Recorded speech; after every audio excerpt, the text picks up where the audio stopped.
Good evening. Hope you're all doing well. Today we're learning Maseches Sanhedrin Daf Yud Daled, and we're starting about 15 lines, maybe 12 lines from the bottom of Yud Gimel Amud Beis, and we are in the midst of a sugya of smicha.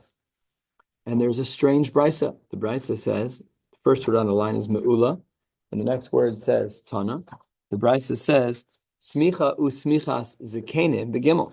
It's weird because it uses this odd double language. It says smicha and smicha zekenim.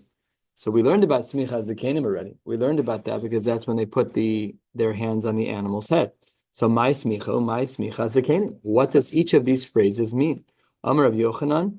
The phrase of smicha means mismach savi. We're about 12 lines from the bottom of Yud Gimel Amud Beis. And the Gemara says that smicha is mismach savi. We don't have this anymore, which is a proper smicha, not the smicha as the people get nowadays. We're not talking about that.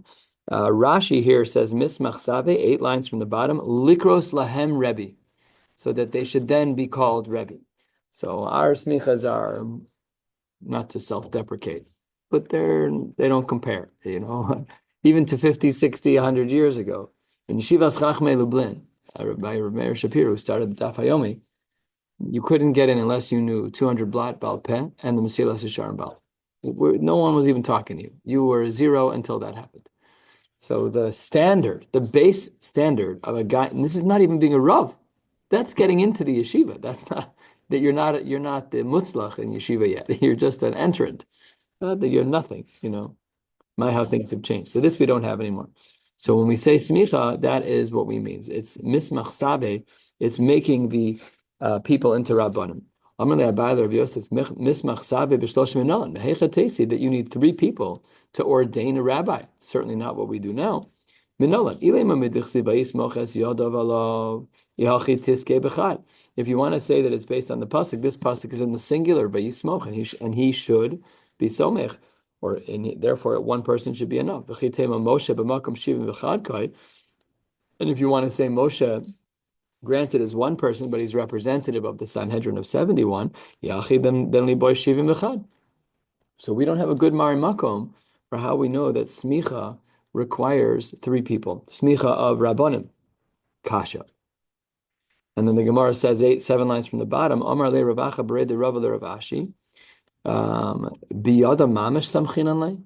When they give smicha to a Rav, do they have to put their hands on the rabbi's head to make him into a Rav? Fascinating, because the language of smicha, if you're going to say that smicha is a similar language to that of animals, we know by animals that we do put our hands on the animal's head. That we know. So what about over here? Says the Gemara, Amar le Samchinan le Bishma. We give him smicha in name, that we call him Rebbe, Karole Rebbe. And we give him permission to adjudicate cases that are about knasos. And that is what the Gemara says. So therefore, we see that when it comes to smicha, the Rabbanim do not put their hands on the new musmach's head. That's not how it works. And again, just to be super clear, that the smicha that we're talking about is not today's smicha. We're talking about smicha from 1800 years ago, maybe more. It's just no longer in existence. What? It's done. Oh, so they stopped it for a while, right? We'll see some of the limits in the Gemara. It can only really happen in Eretz Yisrael. So kind of difficult. But it's more the Iridas Hadoros. We'll get into it today a little bit. Asks the Gemara, Bechad lo samich, one person can't do smicha? What's the Brisa says that you have to do 3? I'll tell you a story, says the Gemara, and a horrible story it is. I'll tell you a horrible story as to how we know that one person can do smicha. Says the Gemara, Amar Yehuda Amar Rab, the truth is, Zachor oso ha'ish l'tov. We need to remember the following person who has done something tremendously good. Rabbi Yehuda ben Bava Shemo, one of the Sarah Haruge Malchus. Was he one of the Haruge Malchus? Rabbi Yehuda ben Bava? Yeah, I think he was. She'ilmalehu, without him, nishtakhu dine knossos mi'Yisrael. Without him, we would have forgotten all of the dine knossos in halacha. Says the Gemara, why would you say nishtakhu? If you forgot something, nigrasinu, go learn it. Girsa, go learn the text. You'll be able to reinvent whatever material we need to learn. It's not going to be forgotten forever. Ella says the Gemara that without Rabbi Yehuda ben Bava, turning to the top of Yodalit Amid Aleph, Bitzlu Dine Knossos Meisrael, there would have been no cases of knas in Eretz Yisrael to even, we would have had no dayanim for that. That's what Rashi says at the top, bitlu dinei knossos to kevan deleka smicha bitlu, that if we cancel smicha, so then we won't be able to adjudicate those cases. What was the story? Shepamachas gazra malchus harasha gzeira al Yisrael. There was a time, not one time, but many, but this is one of the times when there was a gzeira ra shas hashmad on the Jews. Shekol hasomech yehareg v'kol hanismach yehareg. Anyone who gives smicha is killed. Anyone who gets smicha is killed. And a city that gives smicha, that city will be destroyed. And the borders, the tchum, the 2,000 amos, the alpayim amos that surround the city, will be destroyed as well. So the Romans were not having it. At the end of the day, what they wanted to do was basically say that you cannot have any more rabban. Ma'asa Yehuda ben Baba. What did Yehuda ben Baba? What did Rabbi Yehuda ben Baba do? Halach v'yashav lo bein shnei harim gedolim. He went in between two mountains, ubein shtei ayaros gedolos, and in between two cities, ubein shnei tchumei Shabbos. And where was this location? It was bein usha l'shafram, a location. So he stood in between these places because if he was then caught, it's kind of like egla arufa, nishtahin nishtahir. Then they couldn't destroy the whole city because they wouldn't know where the person was shaykh to. So that's what he did. He stood there. The samach sham chamisha zakenim, and he gave smicha to 5 people. Here are the 5 people that Rabbi Yehuda ben Baba gave smicha to. Rabbi Meir, Rabbi Yehuda, Rabbi Shimon, Rabbi Yosef, Rabbi Elazar ben Shammua. And Rabbi Avia, Mosif, Af, Rabbi Nechemia, that there were actually 6 people who, during this period of time with Rabbi Yehuda ben Baba, got smicha. Kivan shikiru eveim bahen. Once they got word that the Romans found out, Amar lehem banai rutzu, my dear children, said Rabbi Yehuda ben Baba to his 5 or 6 musmachim, go run. Amrulo, they said back to Rabbi Yehuda ben Baba, what's going to be with you? Amrulo, Rebbe, what's going to be with you? Matehei alecha. Amar len areni muta lifneim ke'even. I'm sitting here like a rock she'ein lehem hofchem, that they can't even turn me over. Basically, he was, in the end, just going to sacrifice himself, which is a great shaila. And it raises some of these kind of existential questions about, is a person allowed to risk their life for Torah? We'll soon see he was killed. Amru, they said, the story goes, Lo zazu misham ad she'na'atzu bo 3 me'os lunbios shel barzel v'aso kekavra. They shot over 300 spears into his body until he looked like a sieve, till he looked like a colander. And they killed him. Rabbi Yehuda ben Baba was dead. Now, this story is horrible and requires to be unpacked, which we're not going to do right now. But one seemingly minor point that we see over here is that who gave the smicha? One person, Rabbi Yehuda ben Baba. The Brisa said on the bottom of Yud Gimel Amud Beis, the Brisa told us that it should be 3 people. It sounds like it should be 3 people. But over here we see Rabbi Yehuda ben Baba is only 1 yid. So says the Gemara, a third of the way down on Yud Amud Aleph. No, Rabbi Yehuda ben Baba achrini havu behadei. There were other people with him. Lav dafka that it was just him. Why is it that the Gemara doesn't bother to mention who the other dayanim were? They only talked about him. So says the Gemara, mishum kvodo de Rabbi Yehuda ben Baba. Rabbi Yehuda ben Baba was such a massive Talmud Chacham that it would be a gnai to mention any other Talmidei Chachamim in his presence. So he was there with other people to fulfill what the Brisa said, that when smicha is given, it's also with 3 people.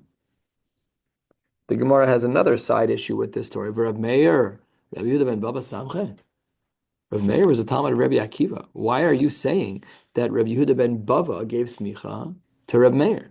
V'ha'amar Rabba bar Chana, Amar Rabbi Yochanan. Kol Amar Rabbi Meir lo samchu Rabbi Akiva einu elotov. Somebody says that Rabbi Akiva wasn't the one who gave smicha to Rabbi Meir. They're wrong. So it says the Gemara, Samche Rabbi Akiva v'lo kiblu. When Rabbi Akiva gave smicha to Rabbi Meir, the people couldn't accept it or didn't accept it. And Samche Rabbi Yehuda ben Bava v'kiblu. But later, Rabbi Yehuda ben Bava lived later than Rabbi Akiva, of course in the same life span, because they both connected with Rabbi Meir. And when Rabbi Yehuda ben Baba gave smicha to Rabbi Meir, then everybody finally accepted it. Again, you have to remember that Rabbi Meir is one of the icons of Mishnayos. And his first smicha wasn't accepted.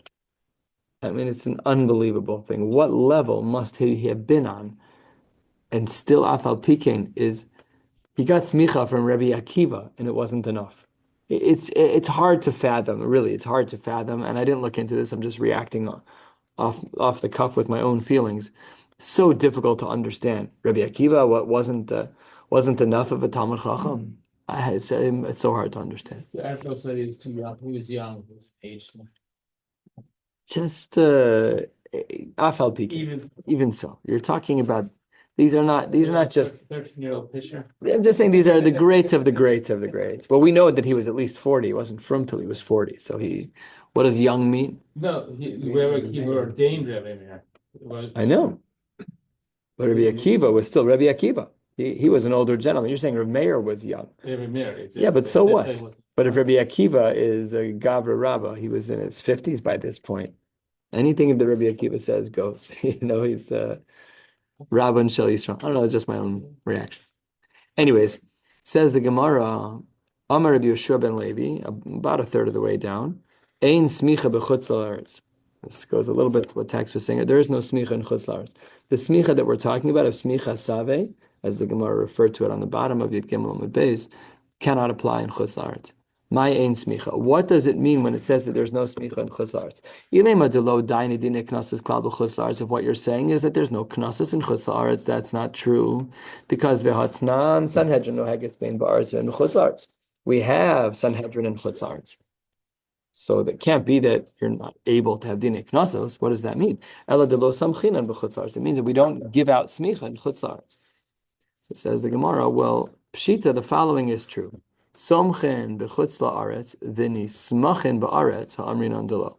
We know that a person who lives in chutz la'aretz, they cannot give smicha to someone who lives in Eretz Yisrael. That part's clear. Ella, the Gemara does want to know, Somchen ba'aretz, what if the person giving smicha lives in Eretz Yisrael, v'nismachin b'chutz la'aretz, and the person they're giving smicha to is in Chicago, is that allowed? So says the Gemara, Tashma, let's see, 6 lines before the wide lines, halfway down, on Yodal and Amadal, Tashma, the Rabbi Yochanan have a mitzvah le, the Rabbi Shimon bar Abba, to lo have a gabayu de lismachei. Rabbi Shimon bar Abba was a Talmud of Rabbi Yochanan. Rabbi Yochanan wanted to give him smicha, but he wasn't in the same place as him, wasn't in the same locale. So Rabbi Yochanan wasn't able to execute the smicha, which means that you need to be physically present to get smicha. Rabbi Shimon ben Zayrid similarly, B'chad Imei, Rabbi Shimon ben Zayrid and someone who was with him, Umanu, and who was with Rabbi Shimon ben Zayrid, that's Rabbi Yonasan ben Achmai, or the opposite. The Amrei law that Rabbi Yonasan ben Achmai, B'chad Imei, Umanu, Rabbi Shimon ben Zayrid, these two people, Chad have a gabayu samchu. One of them was with the Rebbe and they got smicha. B'chad lo have a gabayu lo samchu. So what we see over here again, second proof, is that in order to have smicha, you have to be physically present. So if my Rebbe's in Eretz Yisrael and he wants to give me smicha, but I'm not there, he's not able to do that. Last of the short lines, Rabbi Chanina Rabbi Oshaya, Rabbi Yochanan the Mismechinu. Rabbi Yochanan was itching to give these people smicha, but lo have a mistay milsa, didn't end up working out. And have a mitzvah tuva, and he felt very bad about it. Rabbi Yochanan really wanted to give them smicha, but he wasn't able because Rabbi Yochanan was in Eretz Yisrael, which is a fine place to give smicha. But if the talmidim live somewhere else and they're not in his presence, then he can't give the smicha. Now these talmidim said to Rabbi Yochanan, Amruleh, they said to him, Lo nitzta'er ma, Rabbi Yochanan, don't be upset. After all, da'anan midabeis Eli ka'asinan. We are from Eli, the famous story of Eli and Shmuel from Sefer Shmuel.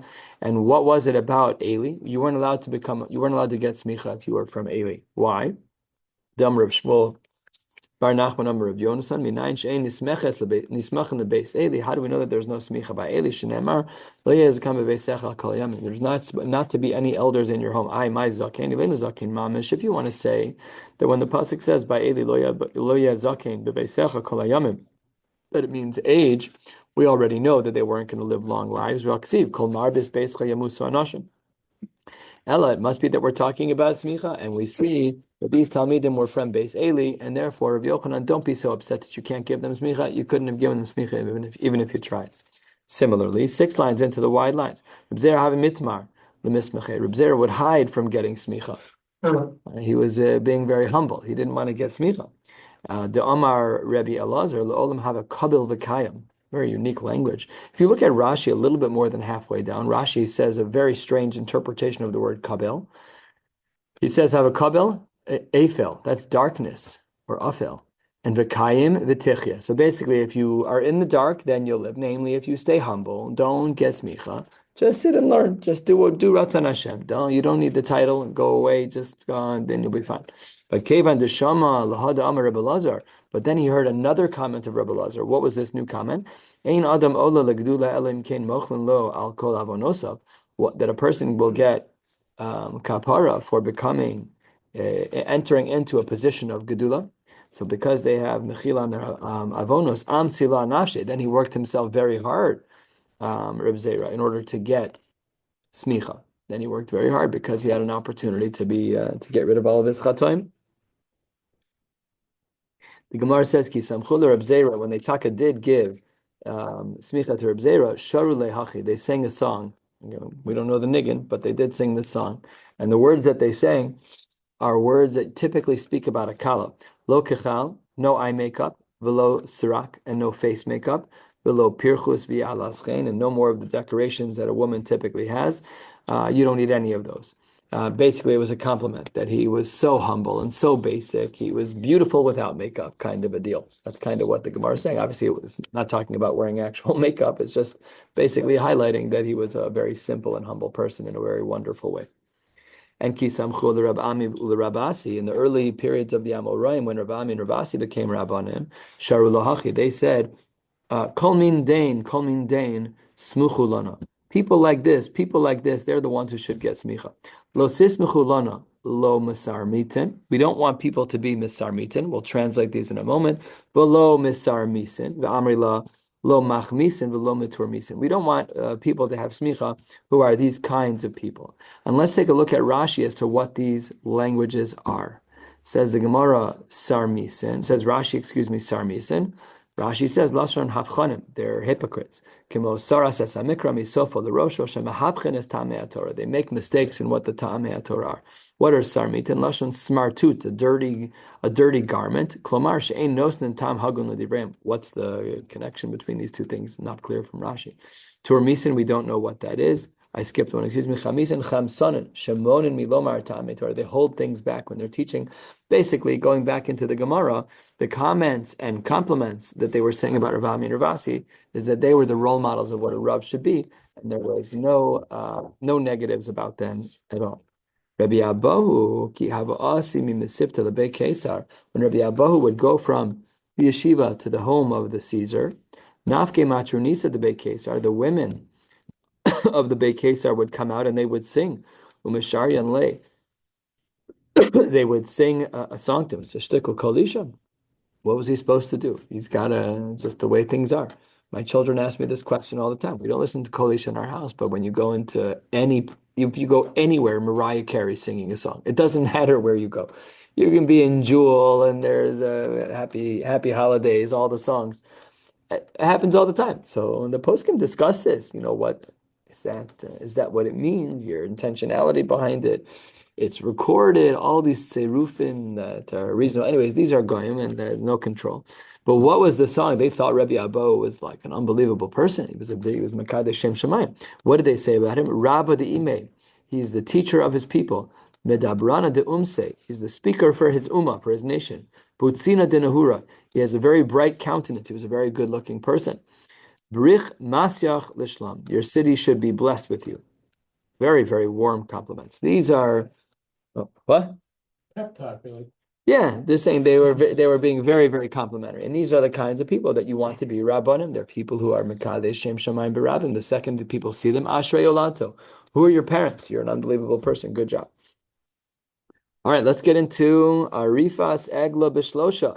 That when we do the Arifas Egla, as we know, is that when a person dies in between two cities, then the Torah writes in Sefer Dvarim that umadadu, we have to measure from one city to the next to see whose achrayus it is to bury that person. And at that event, we also break the neck of an animal. We kill an animal by cutting its neck. Details in Chumash Ayin Sham. And the halacha is that we need three people, three dayanim for this. Tanu Rabbanan. The pasuk says, "V'yatzu zekenecha v'shofetecha," that the zekenim and the shoftim they go out. Zekenecha shtayim, shoftecha shnaim. That's 2, that's 4. Ve'ein bezdin shakel, and therefore mosif aleinu et echad harekan chamisha divrei Rabbi Yehuda. Rabbi Yehuda was of the opinion that there were supposed to be 5 dayanim over here against what our Tanakama says.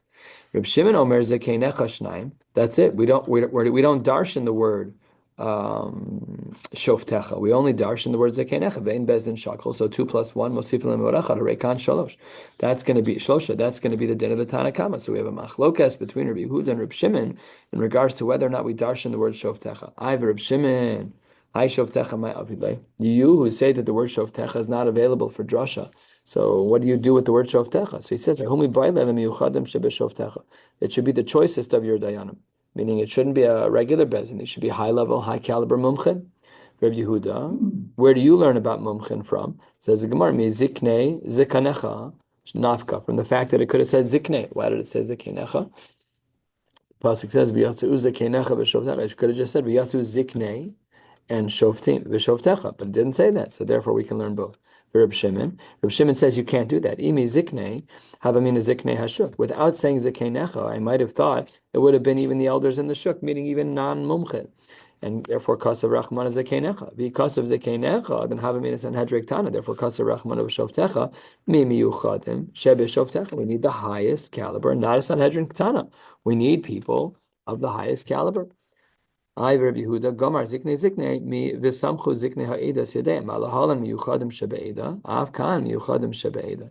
The Gemara says we learn from Zikne, which is a pasuk of Par Helam Davar Shel Tzibor. This is referring to a pasuk in Vayikra Perek Dalet that where the Sanhedrin teaches a halacha that's incorrect and the Tzibor keeps it. They have to bring this Par Helam Davar Shel Tzibor, and we learn it from there. So it says the Gemara, if we're going to be learning from the world of Par Halam Davar Shel Tibor, then Leilav Kula Mihasam. We should learn everything from over there. Why do I need the pasuk then of Zekeinecha v'Shovtecha Lamali? If I have Rabbi Yehuda, if I have the Gzer Shav of Ziknei to teach me Yuchadim Shabeida, then why do I have the words Zekeinecha v'Shovtecha? Ella says the Gemara, you're right. Really, Vav of v'Shovtecha Leminyana, and that's why we count the way that we do. And Reb Shimon, what would he say? He says, you're right. We don't. Even according to the Shita of 5, which is Rabbi Yehuda, he doesn't even look at Zekeinecha v'Shovtecha anymore because we could have learned that from elsewhere. So where does he learn from? He learns from the Vav of Shovtecha. Reb Shimon, Vav lo darish. He says, I don't make a drasha from the letter Vav.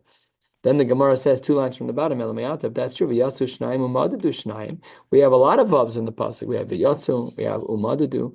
Rabbi Yehuda, harei tisha. We should have even more people, and the Reb Shimon Shiva. If we are darshaning vavs, so then we should be able to. Then we should be able to get to even more numbers of dayanim. So it says the Gemara. The phrases of v'yatzu and umadadu were needed. What were they needed for? So the Gemara says the bottom line v'yatzu hein v'lo shluchan. The dayanim have to be there themselves. Umadadu. What does it mean that they have to measure? Says the Gemara. She'afilu nimtza. Turning to the top of your Dalet Amud Beis. She'afilu nimtza be'alu la'ir, even if it's very clear that it's closer to one city, but it's outside of the city limits, and everyone can tell visually the proximity to one city. Afal pikein tzarich la'asok b'medida. You still need to take out the rope and measure. Now, all of this that we've learned so far about Egla Arufa, says the Gemara on the top of your Dalet Amud Beis. The Gemara says Masnisin Deloki Haitana. Our Mishnah is clearly not like the following brisa. What does the following brisa say? The Tanya. The brisa says, this is a Gemara in Sota that we've seen before. Rabbi Lazar ben Yaakov Omer, v'yatzu zekeinecha v'shovtecha, zekeinecha zu Sanhedrin v'shovtecha, ze melech v'kohen gadol. Our previous Mishnah, the Mishnah on Daf Beis, where we were talking about Egla Rufa, was how many dayanim do we need? We were learning from the pasuk of Zekeinecha and Shovtecha how many dayanim. Here the Gemara says no. Zekeinecha means that the Sanhedrin has to show up at the Egla Arufa site, and Shovtecha means that the Melech b'Kohen Gadol have to show up. Melech d'chsiv Melech b'Mishpat Yamid Eretz. There we see Shovtecha and b'Mishpat. Kohen Gadol d'chsiv uvasol haKohanim halavim ela Shofet. And so therefore we see that they should be there. This is the unique shita of Rabbi Lazar ben Yaakov, very, very different and divergent from our Mishnah. The Gemara says 8 lines down in Yud Dalet Amud Beis. Hold on. Rabbi Lazar ben Yaakov b'chada palig o b'tarte palig. What is Rabbi Lazar ben Yaakov arguing about? Is he arguing only about b'melech b'kohen gadol palig? Aval b'Sanhedrin, but when it comes to Sanhedrin, Ikar Rabbi Yehuda, Ikar Reb Shimon. But perhaps when it comes to Sanhedrin, he holds either like Rabbi Yehuda, Reb Shimon of either 3 or 5 dayanim. O dilma b'Sanhedrin nami paligdam or kula Sanhedrin ba'inan. Or perhaps would Rabbi Elazar ben Yaakov mean to say that the entire Sanhedrin, everybody needs to leave the Lishkas HaGazis and go out to the place where this actually happened, the Egla Arufa. Says the Gemara, Amar Rav Yosef, let's learn from the case of a Zakein Mamre. Toshma, we're a quarter of the way down on Yud Daled Mabez. A Zakein Mamre is a person who's in the Sanhedrin. Everybody in the room paskins one way, and he paskins against the rest of the Bezdin. He is then put to death for doing such a thing. So Matzana Beis Pagi V'Himra Alein. Let's say they find him outside of the Makam HaMikdash, but still within the Yerushalayim city limits, and then they catch him. Yachol Tamra also Hamra. Maybe his rebellion is considered a rebellion, and he's put to death for being a Zakin Mamre. Tamalomar V'Kamta V'Alisa Lamakam Alamed Shamakam Gorim. The location actually matters. So says the Gemara, the Nafukama, how many people do you think might have left to go to this Egla Arufa? Ilema Miktsasan. If only some of them showed up, then he wouldn't be a Zakein Mamre at all. Dilmahanach de Ika Gavoy Kaime Kavase. So it must be Elapshita de Nafukulu. It must therefore be that the entire Sanhedrin left, but that itself is problematic. Lemai. What is the Sanhedrin allowed to leave for? Ilema Davar Rishus Mimatu Nafki. The Sanhedrin's not allowed to leave the Lishkas HaGazis when they're in session for something that's a rishus. The Haksiv, after all, the pasuk says, "Sararech agana sahar," Shararech, I think. Shararech agana sahar al yechsar hamozeg. This is a pasuk that is a veiled reference from Shir Hashirim to the Sanhedrin. They're agana sahar. They're in the shape of a moon. They used to sit in the shape of a U shape so they could see each other. Al yachzar hamazek, and that room, the room of Sanhedrin, can't be diluted. Namely, there always has to be 1/3 of Sanhedrin in the room at all times. So it can't be that people were leaving stam, that the Sanhedrin was leaving just for no good reason. Ella, it must be pshita l'dvar mitzvah. The only way that all of the Sanhedrin could leave the Lishkas HaGazis at the same time without leaving over the requisite minimum of 1/3 is if they were leaving for a dvar mitzvah. Hechidami, what would be the case? Lav l'medidas egla. Perhaps we should say, like we're assuming within Rabbi Elazar ben Yaakov, that all of the Sanhedrin showed up. Rabbi Elazar ben Yaakov, Hidamar Kula Sanhedrin. This makes perfect sense. And perhaps that's what we mean, is that unlike our Mishnah, where when we talk about Sanhedrin, we're only talking about how many people of the Sanhedrin we need to be a dayan, 3 or 5. Here we're saying, no, the entire Sanhedrin packs out of the Beis Medrash and they go to this place. Amar le'Abaye, no. Kagon, what are we talking about when the Sanhedrin left? Sheyatzu lahosev al v'ha'azaros. There's another reason why the Sanhedrin could leave the Lishkas HaGazis. Perhaps they're leaving to go make a determination about adding on to the Yerushalayim city limits or to the Azaros, parts of the Beis HaMikdash that required Sanhedrin in full to expand those locales. Keditnan, after all, we have a Mishnah that learns this, and we saw this earlier in the Masechta and in Sota. So this all seems to be well and good. That's what Abaye says. Abaye seems to push back on Rav Yosef.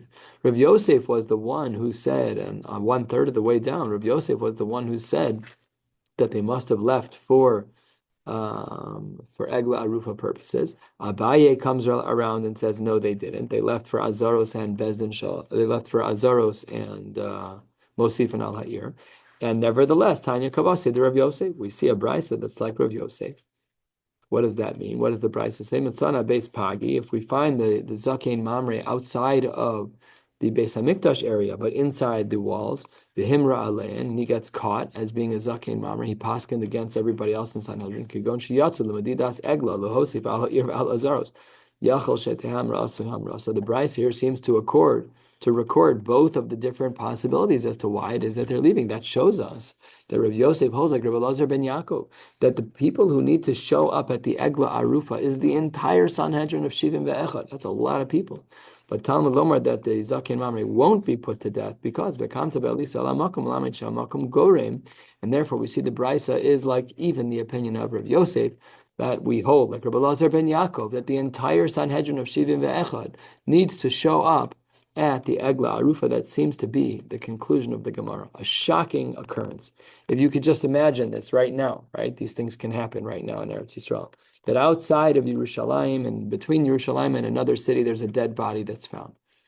So 71 of the most Talmud Chacham people we have to leave the Lishkas HaGazis, walk out of Yerushalayim and go find the body and measure. Unbelievable imagery. Last little sugya for the day, we're going to learn about 10 more lines and stop about 10 lines from the bottom of the page. We're right now at the 2 dots, 3/4 of the way down. Neta Ravai Meiser Sheni She'ein Dam of Yiduen. If we have Neta Ravai and Meiser Sheni, these are things that need to be redeemed. The halacha is that if we don't know how much they cost, then we need 3 people. And Tanu Rabbanan Eizeu Meiser Sheni She'ein Dam of Yiduen. Why don't we know how much the Meiser Sheni costs? Go compare it to the market value. So says the Gemara, the reason we don't know is because it's peiros she'ir kibu, it's fruits that are rotting, but yain shehikrim, wine that has turned, umo sheichlidu, and coins that have rust on them. So therefore, we don't know how much they cost. And in that case, we need 3 people. And Tanu Rabbanan, we have another brisa. The brisa says, Meiser sheni she'ein dam of yidun, podin oso b'shlosha lekuchos. That if we have Meiser sheni and we don't know how much it costs because it's spoiled, we need 3 buyers. Avalo b'shlosha she'ein lekuchos. It needs to be people who are regular buyers because they know what the market value is. They kind of have a chush. They know what's going on.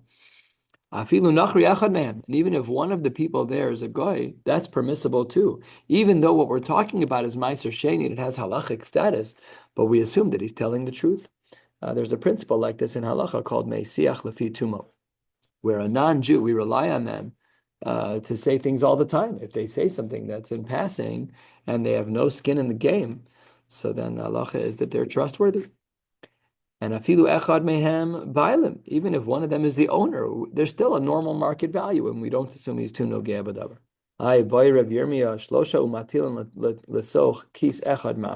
What if all 3 of them are in business together, and therefore, because they're in business together, perhaps they're willing to lie and make it in their favor? Says the Gemara, Tashma, let's see if we can bring a raya.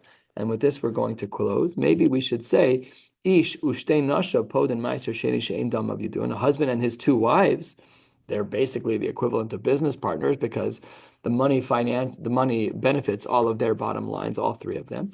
It says the Gemara, you can't say that that's true because it could be that the relationship between this man and his 2 wives is Dilma Kagona Papa Ubasaba Surah. Maybe one of the wives is really not impacted by the bottom line because in the relationship between Rav Papa and Abba Surah, Bas Abba Surah, she kept her finances. She kept a separate bank account. She was not dependent on his table. She kept all of her own income. So we can't bring a raya from there. And therefore we conclude not knowing whether or not we can trust people who are in business together to be honest about the market value of that which is spoiling because we have no way to know if we can trust them. So what we're going to do is stop right here at Hayekdeshos B'Shlosha. Emir Hashem, tomorrow night we will pick up with Daf Tesvav. Wishing you all a beautiful night.